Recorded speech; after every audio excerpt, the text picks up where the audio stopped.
जिंदगी के तूफान में टिके रहने के लिए बांस जैसी मानसिकता बहुत जरूरी है। जहां बड़े बड़े पेड़ आंधियों के अधीन हो जाते हैं, वहीं बांस लचकता हुआ मजे से आंधी को जीत लेता है। बांस का पौधा लगाने के बाद वर्षों तक कोई विकास नहीं दिखाई देता, क्योंकि इसकी जड़ें जमीन के नीचे फैलती हैं। ऐसा ही धैर्य कंपनी की विकास प्रक्रिया में रखना पड़ता है। पहले वर्षों तक कोई विकास नहीं दिखाई देगा। उसी समय यह भरोसा रखना होता है कि अंततः तेज विकास होगा।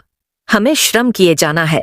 बांस मानसिकता एक ऐसी मानसिकता है जो धैर्य, लचीलापन और दृढ़ता को प्रोत्साहित करती है। सफलता के लिए पहले विफलताओं को स्वीकार करना जरूरी है। उनसे हारना नहीं, बल्कि बिना टूटे चुनौतियों का स्वागत करना।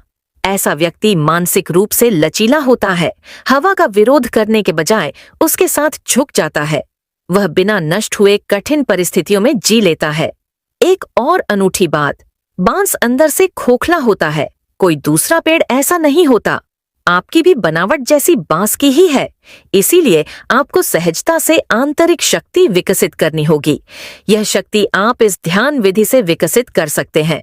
तिब्बत के एक गुरु तिलोपा कहते हैं, एक खोखले बांस की तरह अपने शरीर के साथ सहजता से विश्राम करें। कल्पना करें कि आप एक बांस हैं, अंदर से पूरी तरह खोखला।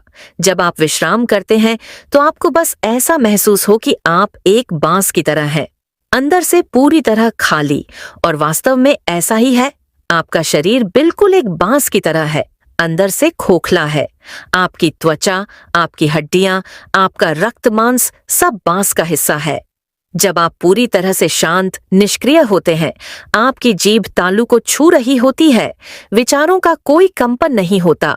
मन को निष्क्रिय रूप से देखते हुए, किसी विशेष चीज की प्रतीक्षा किए बिना आप बैठे हों, तब एक खोखले बांस की तरह अनुभव होगा, मानो समय रुक गया हो और अचानक आपके भीतर ऊर्जा प्रवाहित होने लगती है। आप अज्ञात, रहस्यमय दिव्यता से भर जाते हैं। एक खोखला बांस ही बांसुरी बन सकता है और अज्ञात शक्ति उसे बजाना शुरू कर देती है। एक बार जब आप खाली हो जाते हैं तो दिव्य के आपके भीतर प्रवेश करने में कोई बाधा नहीं रहती। इसे आजमाएं। एक खोखला बांस बन जाने का ध्यान करें। आपको कुछ और करने की जरूरत नहीं। अचानक आपको लगता है कि आपके खोखलेपन में कुछ उतर रहा है। चुनौतियां और असफलताएं चरित्र को मजबूत बना सकती हैं और लचीलापन पैदा कर सकती हैं।